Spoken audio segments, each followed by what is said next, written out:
अध्याय 15 अटूट कसम। एक बार फिर खिड़कियों पर बर्फ उमड़ रही थी। क्रिसमस तेजी से करीब आ रहा था। हैग्रिड अकेले ही बड़े हॉल के लिए 12 क्रिसमस ट्री ला चुका था। शूलपनी और रंगीन पन्नियों के हार सीढ़ियों के हत्थों पर लग चुके थे।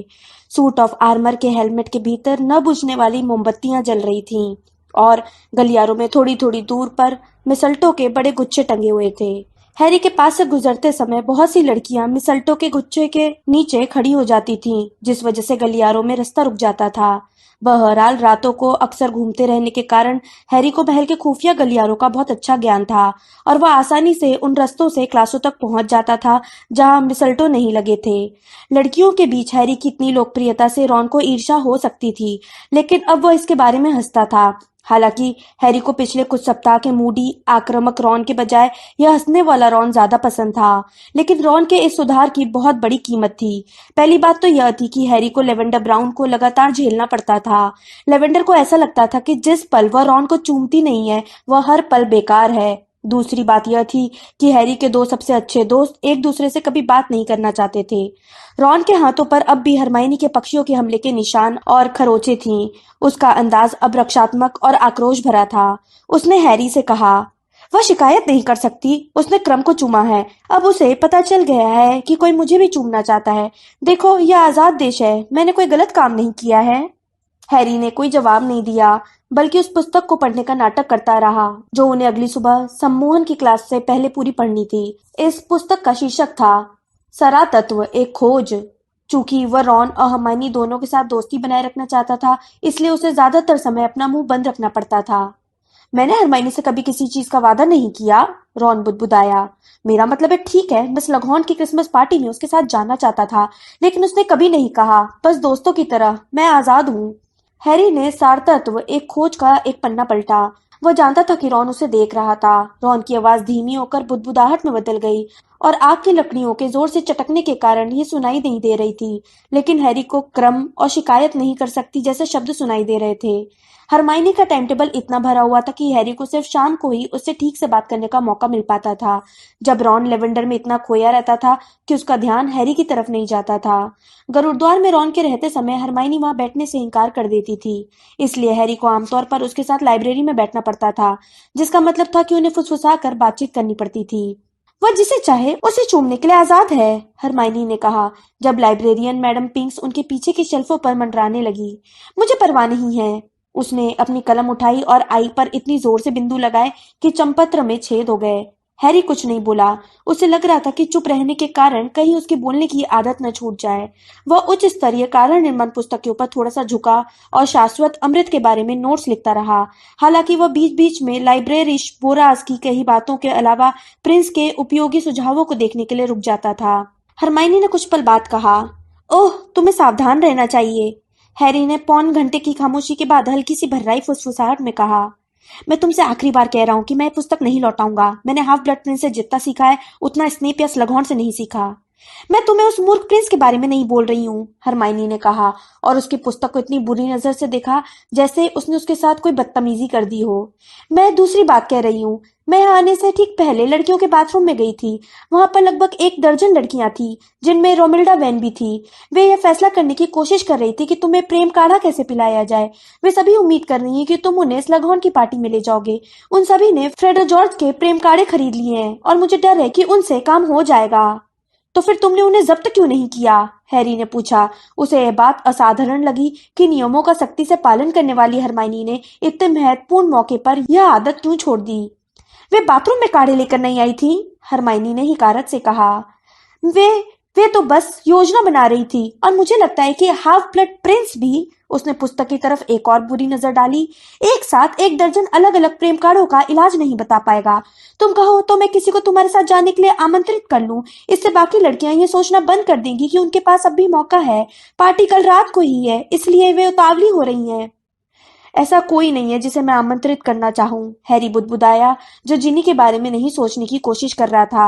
हालांकि इन दिनों वो बार बार उसके सपने में आ जाती थी। उसे इस बात की खुशी थी कि रॉन गुप्त घुसपैठ का इस्तेमाल नहीं कर सकता था। अच्छा, तो कुछ पीते समय सावधान रहना, क्योंकि रोमिल्डा वेन के इरादे बुलंद लगते हैं, हरमाइनी ने गंभीरता से कहा। उसने उस लंबे चंपत्र को लपेटा जिस पर वह अंकों का जादुई महत्व का निबंध लिख रही थी, और उस पर अपनी कलम चलाती रही। हैरी उसे यह करते हुए देखता रहा, हालांकि उसका दिमाग कोसों दूर था। एक मिनट ठहरो, उसने धीरे से कहा। मैंने सोचा था कि फिल्च ने वीजली जादूगरी दुकान की हर चीज पर प्रतिबंध लगा दिया है। किसे परवाह है कि फिल्च ने किस किस चीज पर प्रतिबंध लगाया है, हरमाइनी ने कहा, जो अब भी अपने निबंध पर ध्यान केंद्रित कर रही थी। लेकिन मुझे लगा था कि सभी उल्लुओं की जांच हो रही होगी। फिर ये लड़कियां स्कूल में प्रेम कार्ड मंगवाने में कैसे कामयाब हो गईं? फ्रेड और जॉर्ज ने उन्हें खांसी के कार्डों और सेंट के रूप में छिपा कर भेजा है, हरमाइनी ने कहा। यह उनकी उल्लू आदेश सेवा का हिस्सा है। तुम इस बारे में बहुत जानती हो। हरमाइनी ने हैरी को भी उतनी ही बुरी नजर से देखा जितनी बुरी तरह उसने थोड़ी देर पहले उसकी उच्च स्तरीय कार्य निर्माण पुस्तक को देखा था। यह सब उन बोतलों के पीछे लिखा था जो उन्होंने गर्मियों में मुझे और जीनी को दिखाई थी, उसने ठंडेपन से कहा। मैं लोगों के ड्रिंक में काढ़े नहीं डालती हूँ या डालने का नाटक भी नहीं करती हूँ, जो उतना ही बुरा है। उसे छोड़ो, हैरी ने जल्दी से कहा। मुद्दे की बात यह है कि फिल्च मूर्ख बन गया है ना। ये लड़कियां स्कूल में कोई चीज किसी दूसरी चीज की तरह छिपा कर मंगा रही हैं, तो मेलफॉय उस हार को स्कूल में क्यों नहीं ला सकता था? ओ हैरी, दोबारा वही बात शुरू मत करो। बताओ तो सही, ऐसा क्यों नहीं हो सकता? हैरी ने पूछा। देखो, हरमाइनी ने आ भरते हुए कहा, खुफिया संवेदन सूचक मंत्रों, शापों और छिपे हुए सम्मोहनों को पकड़ लेते हैं, है ना? वे गुप्त जादू और गुप्त वस्तुओं को खोजने के लिए इस्तेमाल होते हैं। वे किसी सशक्त शाप को कुछ सेकंडों में ही पकड़ लेते, जैसा उस हार पर था, लेकिन वे गलत बोतल में रखी चीजों को नहीं पकड़ पाते। और वैसे भी प्रेम कार्ड न तो शैतानी है और न ही खतरनाक है। तुम्हारे लिए कहना आसान है, हैरी रोमिल्डा वेन के बारे में सोचते हुए बुदबुदाया। तो यह पहचानना फिल्च का काम है कि जो काढ़ा भेजे गए हैं वो खांसी के काढ़े हैं या नहीं। वो बहुत अच्छा जादूगर नहीं है, इसलिए मुझे शक है कि वो काढ़ों को पहचान सकता है। हरमाइनी रुक गई। हैरी ने भी एक आवाज सुन ली थी। कोई अंधेरे में डूबे बुक शेल्फों के बीच से उनके पीछे आ गया था। उन्होंने इंतजार किया और एक पल बाद गिद्ध जैसे चेहरों वाली मैडम पिंस कोने पर प्रकट हो गई। उनके धसे हुए गालों, चंपत्र जैसी चमड़ी तथा लंबी मुड़ी हुई नाक पर उस लैंप से रोशनी हो रही थी जो उनके हाथ में था। लाइब्रेरी अब बंद हो चुकी है, उन्होंने कहा। तुमने जो पुस्तक जहां से उठाई है उसे वही। तुमने उस पुस्तक में क्या लिखा, गंदे लड़के? यह लाइब्रेरी की नहीं है, मेरी है, हैरी ने जल्दी से कहा और अपनी उच्च स्तरीय कारण निर्माण पुस्तक टेबल से उठा ली, जब मैडम पिंस ने अपना चील जैसा हाथ तेजी से उसकी तरफ बढ़ाया। बर्बाद कर दी, वे चिल्लाई। खराब कर दी, बिगाड़ दी। यह तो बस एक पुस्तक है जिसमें कुछ लिखा है, हैरी ने उसे उनकी पकड़ से खींचते हुए कहा। मैडम पिंस को देखकर लग रहा था जैसे उन्हें लकवा मार गया हो। हरमाइनी ने जल्दी से अपना सामान पैक किया और हैरी का हाथ पकड़कर उसे बाहर ले गई। अगर तुम सावधान नहीं रहे तो वे तुम्हारे लाइब्रेरी में आने में प्रतिबंध लगा देंगी। तुम उस पूर्णतापूर्ण पुस्तक को लाए ही क्यों? हरमाइनी, इसमें मेरी कोई गलती नहीं है कि वे पागल हैं। तुम्हें क्या लगता है उन्होंने तुम्हें फिल्च की बुराई करते सुन लिया था? मुझे हमेशा से लगता है कि उन दोनों के बीच कुछ चल रहा है। ओह, हा हा। अब वे दोनों सामान्य तरीके से बातें कर रहे थे। इस बात पर खुश होते हुए वे लैंप से रोशन वीरान गलियारों से होकर गुरुद्वार के हॉल की तरफ जाने लगे। वे इस बारे में बहस कर रहे थे कि फिल्च और मैडम पिंस गोपनीय रूप से एक दूसरे से प्रेम करते हैं या नहीं। बधाइयां, हैरी ने मोटी औरत से कहा, क्योंकि यह क्रिसमस का नया पासवर्ड था। तुम्हें भी, मोटी औरत ने शैतानी मुस्कुराहट के साथ कहा और वह उन्हें अंदर जाने देने के लिए आगे की तरफ झूल गई। जैसे ही वह तस्वीर के छेद से अंदर घुसा, रोमिल्डा वैन बोली, हाय हैरी, जीली वाटर पियोगे? हरमाइनी ने पीछे मुड़कर उसकी तरफ ऐसे देखा जैसे कह रही हो, मैंने तुमसे क्या कहा था? नहीं धन्यवाद, हैरी ने तत्काल कहा। मुझे यह ज्यादा पसंद नहीं है। तो इन्हें ले लो, रोमिल्डा ने कहा और उसके हाथ में एक बॉक्स दे दिया। चॉकलेट कराइयाँ, इसमें फायर विस्की है। मेरी दादी ने मुझे भेजी है, लेकिन वे मुझे ज्यादा पसंद नहीं है। ओ ठीक है, बहुत बहुत धन्यवाद, हैरी ने कहा, जो इसके अलावा कोई और जवाब नहीं सोच पाया। और मैं तो बस यूं ही जा रहा था। वह जल्दी से हरमाइनी के पीछे चल दिया और उसकी आवाज कमजोर हो गई। मैंने तुम्हें बताया था ना, हरमाइनी ने कहा। जल्दी ही तुम किसी से बात कर लो ताकि वे तुम्हें अकेला छोड़ दें। और तुम। लेकिन उसका चेहरा अचानक सपाट हो गया। उसने अभी अभी रॉन और लेवेंडर को देख लिया था, जो एक ही कुर्सी पर आपस में लिपटे बैठे थे। अच्छा, गुड नाइट, हरमाइनी ने कहा। हालांकि अभी शाम के 7 ही बजे थे। वह आगे कुछ कहे बिना लड़कियों के कमरों की तरफ चली गई। हैरी इस विचार के साथ सोने गया कि उसे बस एक और दिन की क्लासों से जूझना है तथा स्लगहॉर्न की पार्टी से भी। इसके बाद वह रॉन के साथ उसके घर जा सकेगा। उसे यह असंभव लग रहा था कि छुट्टियों से पहले रॉन और हरमाइनी में सुलह हो जाएगी, लेकिन शायद अलग अलग रहने से उन्हें अपने व्यवहार के बारे में शांति से अच्छी तरह सोचने का मौका मिलेगा। लेकिन उसे ज्यादा उम्मीद नहीं थी। उसकी उम्मीद अगले दिन की रूपांतरण की क्लास में और भी कम हो गई। वे मानवीय रूपांतरण के बहुत ही मुश्किल विषय का अध्ययन कर रहे थे। आईनों के सामने खड़े होकर उन्हें अपनी भुहों का रंग बदलना था। रॉन की पहली कोशिश बहुत बुरी रही, जिसमें उसने अपने चेहरे पर हैंडल जैसी मूंछ बना दी। हरमाइनी उसकी खिल्ली उड़ाते हुए हंस दी। रॉन ने भी उसकी क्रूर लेकिन सटीक नकल की कि प्रोफेसर मैकगोनागल के सवाल पूछने पर हरमाइनी किस तरह अपनी सीट से उछलती थी। यह बात लेवेंडर और पार्वती को बड़ी मजेदार लगी, जिससे हरमाइनी एक बार फिर आंसुओं के करीब आ गई। वह घंटी बजते ही क्लासरूम से दौड़कर बाहर निकली और अपना आधा सामान पीछे छोड़ गई। हैरी ने फैसला किया कि इस वक्त हरमाइनी की जरूरत रॉन से ज्यादा है, इसलिए उसने हरमाइनी की छूटी हुई चीजें समेटी और उसकी तलाश में चल दिया। आखिर हैरी को हरमाइनी नीचे वाली मंजिल पर लड़कियों के बाथरूम से बाहर आती दिखी। उसके साथ लूना लवगुड थी, जो धीरे धीरे हरमाइनी की पीठ थपथपा रही थी। ओह हेलो हैरी, लूना ने कहा। क्या तुम्हें पता है कि तुम्हारी एक बो चमकीली पीली है? हाय लूना, हरमाइनी तुम अपना सामान छोड़ आई थी। हैरी ने उसकी पुस्तकें बढ़ा दी। ओह हाँ, हरमाइनी ने रूंधी आवाज में कहा और अपना सामान ले लिया। वो इस तथ्य को छुपाने के लिए जल्दी से मुड़ गई कि वो पेंसिल केस पर अपनी आंख पोंछ रही थी। धन्यवाद हैरी, तो अब मैं चलती हूँ। और वह जल्दी से चली गई। उसने हैरी को राहत के शब्द कहने का मौका ही नहीं दिया, हालांकि वह ऐसे शब्द सोच भी नहीं पाया था। वह थोड़ी परेशान है, लूना ने कहा। पहले तो मुझे लगा था कि अंदर मायूस मीना है, लेकिन बाद में यह हरमाइनी निकली। उसने रॉन वीजली के बारे में कुछ कहा था। हाँ, उनमें झगड़ा हो गया है, हैरी ने कहा। वह कई बार बड़ी अजीब बातें कह देता है ना? लूना ने कहा, जब वे गलियारों में साथ साथ चलने लगे। लेकिन मैंने पिछले साल देखा था, वह कई बार थोड़ा बेरहम हो जाता है। मुझे भी ऐसा ही लगता है, हैरी ने कहा। लूना हमेशा की तरह आज भी अजीब सच्चाई बोल रही थी। वह आज तक ऐसी लड़की से नहीं मिला था। तो तुम्हारा टर्म अच्छा रहा? ओह ठीक ही रहा, लूना बोली। डीए के बिना थोड़ा सूनापन लगता है। हालांकि जिनी अच्छी है। उसने कुछ समय पहले रूपांतरण की क्लास में दो लड़कों को मुझे पागल कहने से रोका था। क्या आज रात को स्लगहॉर्न की पार्टी में मेरे साथ चलोगी? हैरी के मुंह से ये शब्द बरबस ही निकल गए। उसने इन शब्दों को इस तरह सुना जैसे उन्हें कोई अजनबी बोल रहा हो। लूना ने अपनी बाहर निकलती आंखों से उसे हैरानी से देखा। स्लगहॉर्न की पार्टी में तुम्हारे साथ? हाँ, हैरी ने कहा। हमें मेहमानों को लाने की इजाजत है, इसलिए मैंने सोचा कि क्या तुम मेरा मतलब है। वो अपने इरादे बिल्कुल स्पष्ट कर देना चाहता था।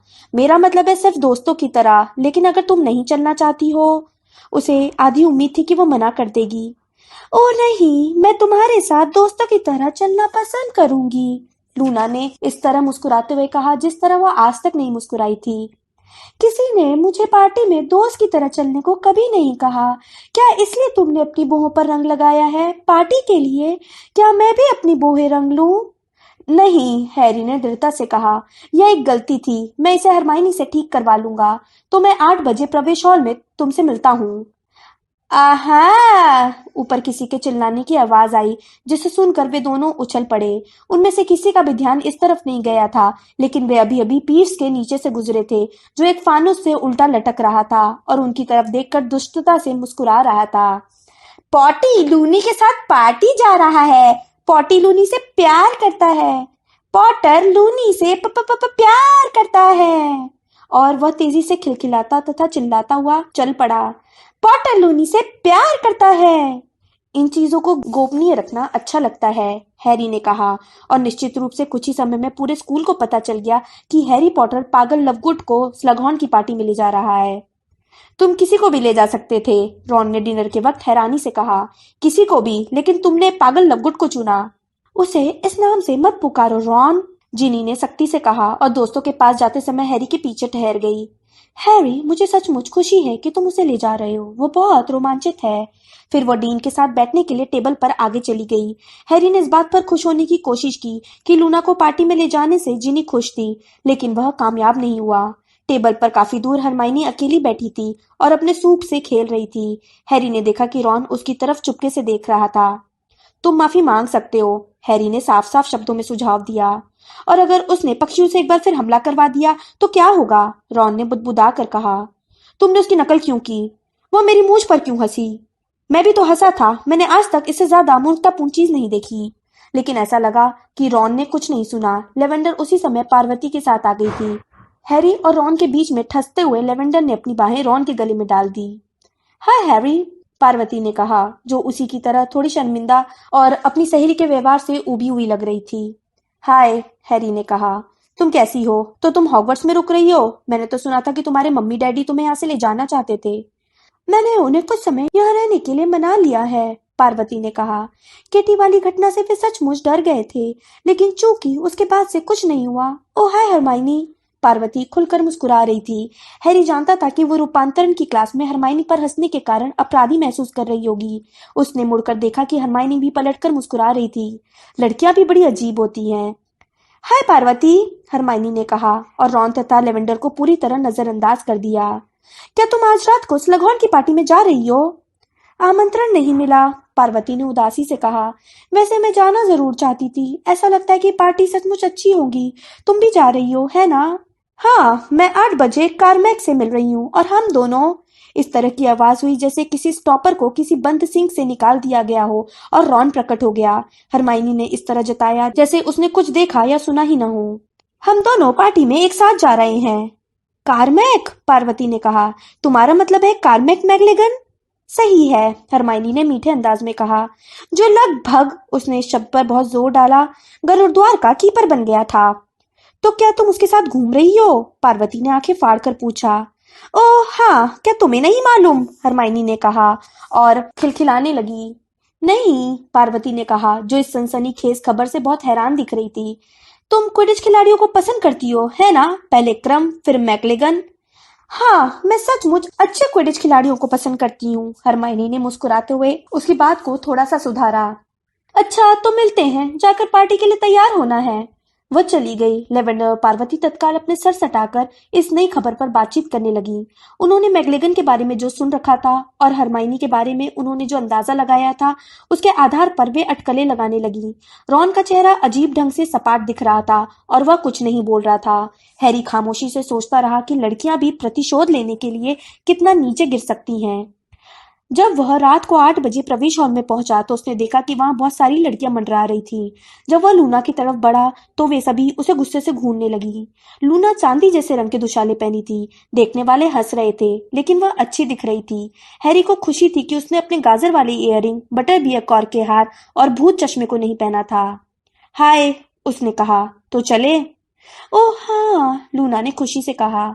पार्टी कहाँ है? हैरी बोला। स्लगहॉर्न के ऑफिस में। फिर वह लोगों के घूरने और बुदबुदाने से उसे दूर ले जाते हुए संगमरमर की सीढ़ियां चढ़ने लगा।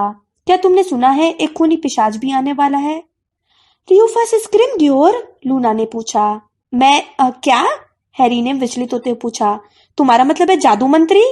हाँ, वह खूनी पिशाच है, लूना ने यथार्थवादी अंदाज में कहा।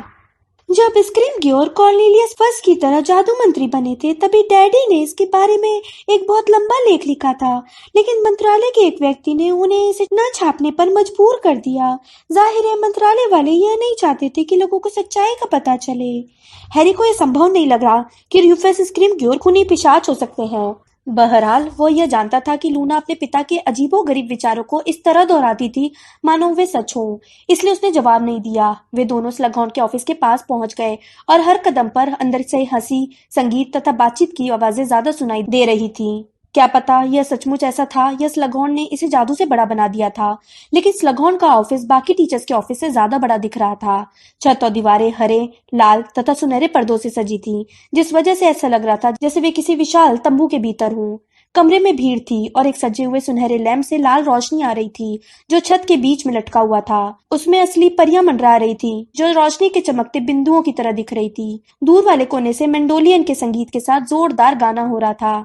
कुछ बड़े जादूगर बातचीत करने के साथ साथ पाइप का धुआं भी उड़ा रहे थे। कुछ घरेलू जिन घुटनों के जंगल के बीच से चिचियाते हुए जगह बना रहे थे। वे भोजन भरी चांदी की भारी प्लेटों के बोझ से दबे जा रहे थे और ऐसा लग रहा था जैसे प्लेटें अपने आप हवा में इधर से उधर आ जा रही हूँ। हैरी और लूना जैसे ही दरवाजे के अंदर घुसे, स्लगहॉर्न गरजे। हैरी, मेरे बच्चे, अंदर आ जाओ, अंदर आओ, मैं तुम्हें कुछ लोगों से मिलवाना चाहता हूँ। स्लगहॉर्न मखमल का एक सजावटी हैट पहने हुए थे, जो उनकी स्मोकिंग जैकेट से मेल खा रहा था। उन्होंने हैरी की बांह इतनी जोर से पकड़ी जैसे वे उसके साथ अंतर्ध्यान होना चाहते हों। स्लगहॉर्न उसे पार्टी के बीचों बीच ले जा रहे थे। हैरी ने लूना का हाथ पकड़ लिया और उसे भी अपने साथ घसीट कर ले गया।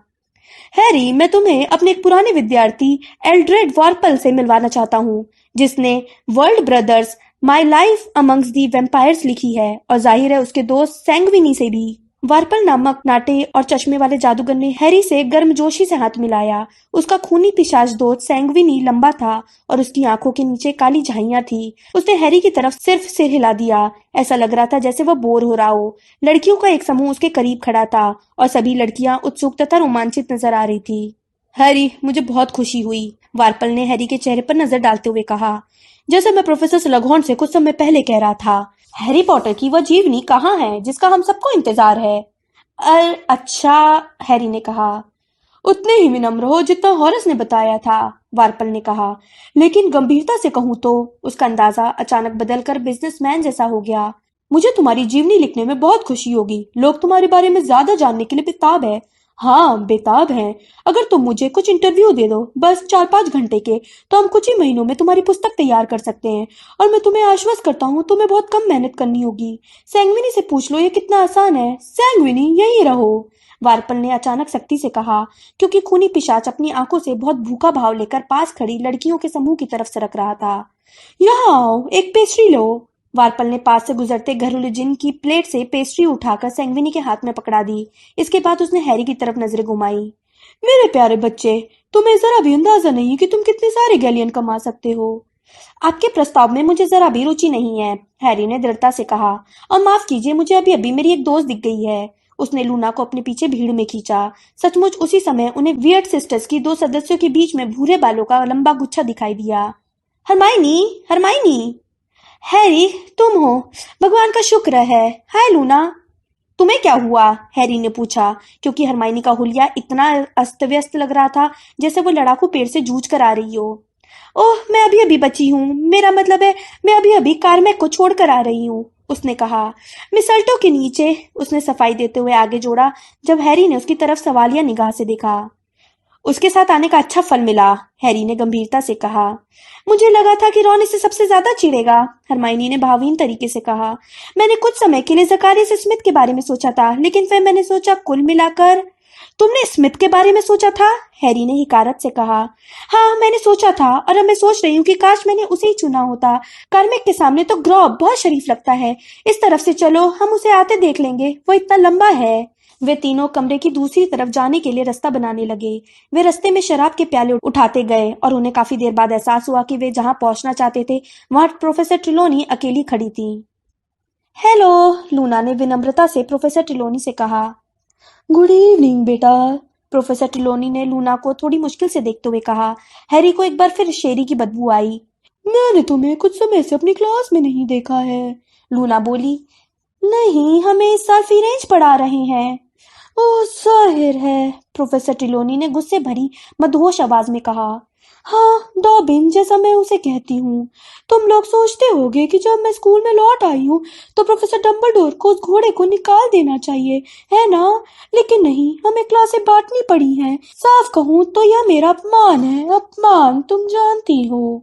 प्रोफेसर टिलोनी इतनी ज्यादा मदहोश थी कि वे हैरी को पहचान नहीं पाई। उनके द्वारा की जा रही फीरेंस की आवेशपूर्ण आलोचना से बचने के लिए हैरी हरमाइनी के ज्यादा करीब पहुंच गया और बोला, हम बात साफ कर लेते हैं। क्या तुम रॉन को यह बताने की सोच रही हो कि तुमने कीपर के ट्रायल्स में छेड़छाड़ की थी? हरमाइनी ने अपनी थ्योरियां चढ़ा ली। क्या तुम्हें लगता है कि मैं इतनी नीचे गिर सकती हूँ? हैरी ने उसकी तरफ चालाकी से देखा। हरमाइनी, अगर तुम मैगलेगन के साथ आ सकती हो। दोनों में फर्क है, हरमाइनी ने गंभीरतापूर्ण अंदाज में कहा। मेरी रॉन को यह बताने की कोई योजना नहीं कि क्रिपस के ट्रायल के दौरान क्या हुआ था या नहीं हुआ था। अच्छी बात है, हैरी ने उत्साह से कहा, क्योंकि उसका आत्मविश्वास दोबारा चला जाएगा और हम अगला मैच हार जाएंगे। क्विडिच, हरमाइनी गुस्से में बोली। क्या सभी लड़कों को सिर्फ क्विडिच की ही परवाह होती है? कार्मेक ने मुझसे मेरे बारे में एक भी सवाल नहीं पूछा। नहीं, इसके बजाय वह मुझे बिना रुके बताता रहा कि कैसे उसने 101 महान गोल बचाए थे। ओ नहीं, वो यहाँ आ रहा है। वो इतनी तेजी से गायब हुई जैसे अंतर्ध्यान हो गई हो। एक पल तो वो वहां थी और अगले ही पल वह 2 हंसती हुई जादूगरनियों के बीच से निकलकर ओझल हो गई। हरमाइनी को देखा? मैकलेगन ने 1 मिनट बाद भीड़ में से जगह बनाकर आते हुए पूछा। नहीं, हैरी ने कहा और तत्काल लूना से बातचीत करने लगा। वो एक पल के लिए भूल ही गया था कि लूना किससे बातें कर रही थी। हैरी पॉटर, प्रोफेसर टिलोनी ने गहरी कांपती आवाज में कहा और उनका ध्यान पहली बार उसकी तरफ गया। ओ हेलो, हैरी ने बिना उत्साह के कहा। मेरे प्यारे बच्चे, उन्होंने एक तेज फुसफुसाहट में कहा। अफवाहें, लेख, चुनिंदा जादूगर, जाहिर है मैं बहुत लंबे समय से जानती हूँ तुम्हारे भविष्य के संकेत कभी बहुत अच्छे नहीं थे हैरी, लेकिन तुम्हें ज्योतिष क्यों नहीं लिया? तुम्हारे लिए तो यह विषय बाकी लोगों से ज्यादा महत्वपूर्ण था। ओ सिबिल, हम सभी को हमारा विषय ही सबसे महत्वपूर्ण लगता है। एक तेज आवाज आई और स्लगहॉर्न प्रोफेसर टिलोनी की दूसरी तरफ प्रकट हो गए। उनका चेहरा थोड़ा लाल था और उनका मखमली हैट थोड़ा तिरछा हो गया था। उनके एक हाथ में शराब का गिलास था और दूसरी में एक मिन्स पाई थी। लेकिन मुझे नहीं लगता कि मैंने काढ़े की क्लास में कभी इतना प्रतिभाशाली विद्यार्थी देखा है, स्लगहॉर्न ने हैरी को बड़े प्यार से देखते हुए कहा। कुशाग्र बुद्धि, अपनी माँ की तरह। सिबिल, मैं तुम्हें बता दूं कि मैंने सिर्फ कुछ ही लोगों को पढ़ाया है जिनमें इतनी प्रतिभा है, यहाँ तक कि सीवियरियस भी। और हैरी दहशत में आ गया जब स्लगहॉर्न ने एक बाह फैलाकर स्नेप को रोक लिया। चोरी से जाने का इरादा छोड़ दो और हमारे साथ शामिल हो जाओ सीवियरियस, स्लगहॉर्न ने खुशी से हिचकी लेते हुए कहा। मैं अभी हैरी की काढ़ा बनाने की असाधारण प्रतिभा के बारे में बात कर रहा था। जाहिर है कुछ श्रेय तो तुम्हें भी मिलना चाहिए, आखिर तुमने उसे 5 साल पढ़ाया है। स्नेप फंस चुके थे क्योंकि स्लगहॉर्न की बाह उनके कंधों पर थी। उन्होंने अपनी मुड़ी हुई नाक के नीचे से हैरी को देखा और उनकी काली आंखें सिकुड़ गईं। अजीब बात है, लेकिन मुझे तो कभी नहीं लगा कि मैं पॉटर को कुछ सिखा पाया हूँ।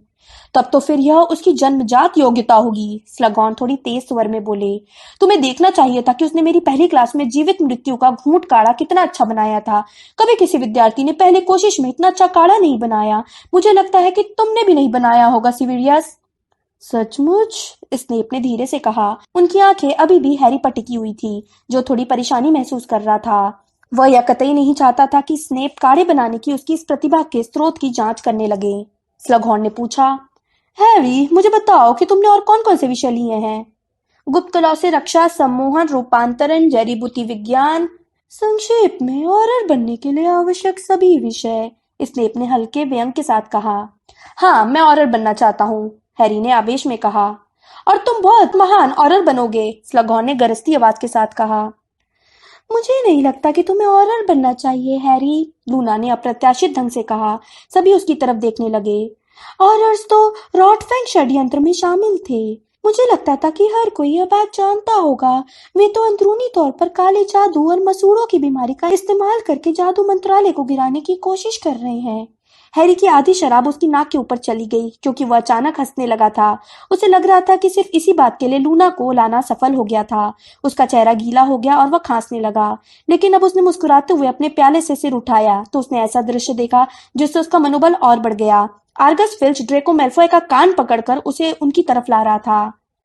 प्रोफेसर स्लगहॉर्न, फिल्च ने घुरघुरा कर कहा। उसके जबड़े कांप रहे थे और उसकी फुली आंखों में शरारत पकड़ने की दीवानगी भरी चमक थी। मैंने इस लड़के को ऊपर के गलियारे में मंडराते हुए पाया। इसका दावा है कि आपने इसे पार्टी में आने का आमंत्रण दिया था, लेकिन इसे आने में देर हो गई। क्या आपने इसे आमंत्रण दिया था? मेल्फॉय ने खुद को फिल्च की पकड़ से छुड़ाया। वह नाराज दिख रहा था। ठीक है, मुझे आमंत्रण नहीं मिला था, उसने गुस्से से कहा। मैं बिना बुलाए आने की कोशिश कर रहा था। अब तो खुश? नहीं, मैं खुश नहीं हूँ, फिल्च ने कहा। हालांकि उसके चेहरे पर खुशी साफ झलक रही थी। मैं तुम्हें बता देता हूँ कि तुम मुश्किल में हो। हेडमास्टर ने कहा था कि बिना इजाजत के रात को घूमना सख्त मना है ना? ठीक है आगस्ट, ठीक है, स्लगहॉर्न ने हाथ लहराते हुए कहा। क्रिसमस का समय है और पार्टी में आने की इच्छा कोई अपराध नहीं है। इस बार हम सजा के बारे में भूल जाते हैं। तुम रुक सकते हो ड्रेको।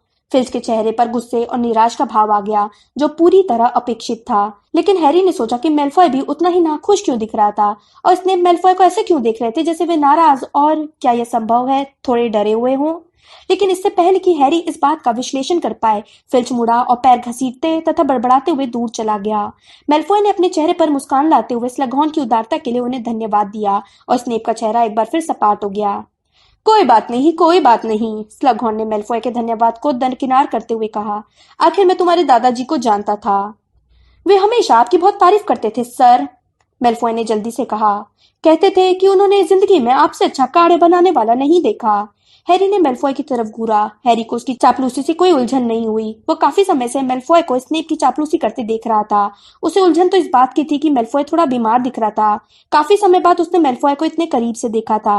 अब उसने देखा कि मेल्फॉय की आंखों के नीचे काले निशान थे और उसकी चमड़ी की रंगत स्पष्ट रूप से हल्की थी। स्नेप ने अचानक कहा, मैं तुमसे कुछ कहना चाहता हूँ ड्रेको। ओह सिविरियस, स्लगहॉर्न ने एक बार फिर हिचकी लेते हुए कहा। क्रिसमस है, ज्यादा सख्ती मत करना। मैं उसका हाउस प्रमुख हूँ और मैं ही यह फैसला करूंगा कि कितनी सख्ती करनी है या नहीं, स्नेप ने कहा। मेरे पीछे आओ ड्रेको। वे चल दिए। स्नेप आगे आगे जा रहे थे और मेल्फॉय भुनभुनाता हुआ उनके पीछे पीछे चल रहा था। हैरी एक पल के लिए वहीं खड़ा रहा। फिर वह बोला, लूना, मैं 1 मिनट में आता हूँ और बाथरूम से। ठीक है, लूना ने कहा, और जब वह लपककर भीड़ के बीच से निकला तो उसने पीछे से सुना कि लूना प्रोफेसर ट्रिलोनी के साथ रॉटफैंग षड्यंत्र के बारे में फिर से बातचीत करने लगी थी, जो इसमें बहुत दिलचस्पी ले रही थी। पार्टी से बाहर निकलने के बाद अपनी जेब में रखे अदृश्य चोगे को निकालना और अपने ऊपर डालना आसान था, क्योंकि गलियारा बिल्कुल खाली था। मुश्किल तो स्नेप और मेल्फॉय को खोजना था। हैरी गलियारे में भागा। उसके कदमों की आवाज संगीत और बातचीत की तेज आवाज के कारण सुनाई नहीं दे रही थी, जो स्लगहॉर्न के ऑफिस से अब भी आ रही थी। शायद स्नेप मेल्फॉय को तहखाने में अपने ऑफिस में ले गए होंगे, या फिर वे उसे नागशक्ति के हॉल की तरफ ले गए होंगे। लेकिन हैरी गलियारे में भागते समय हर दरवाजे से कान लगाता गया। जब उसने गलियारे के आखिरी क्लासरूम के की होल के पास कान लगाया तो उसे आवाजें सुनाई दी और वह रोमांचित हो गया। गलतियां बर्दाश्त नहीं की जा सकती ड्रेको, क्योंकि अगर तुम्हें निकाल दिया गया। मेरा इससे कोई लेना देना नहीं है, ठीक है? मुझे उम्मीद है कि तुम सच बोल रहे हो, क्योंकि यह फूहड़ और मूर्खतापूर्ण कोशिश थी।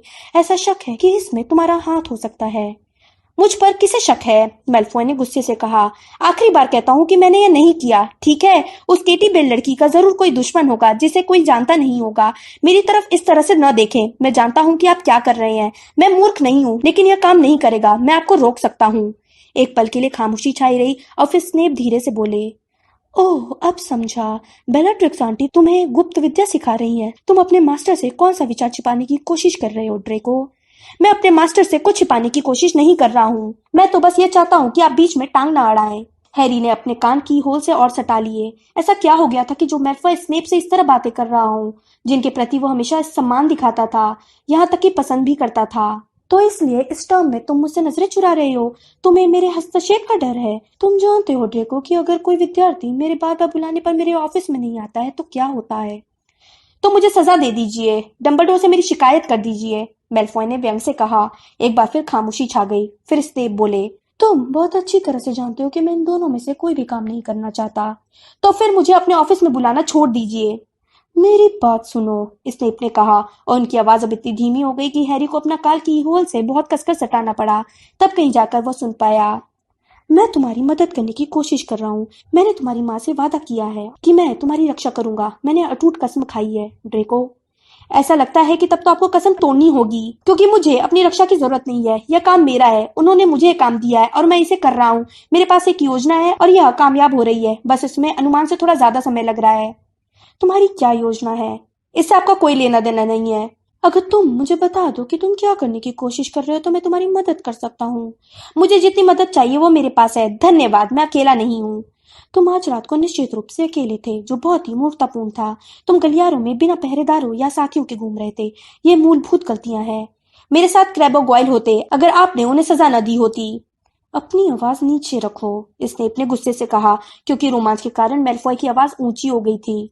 अगर तुम्हारे दोस्त क्रैबो गोयल इस बार गुप्त कलाओं से रक्षा के अपने ओडब्ल्यू में पास होना चाहते हैं तो उन्हें बहुत मेहनत करने की जरूरत है।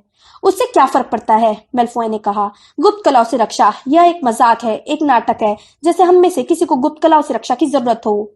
यह एक ऐसा नाटक है जो हमारी सफलता के लिए अनिवार्य है ड्रेको, स्नेप ने कहा।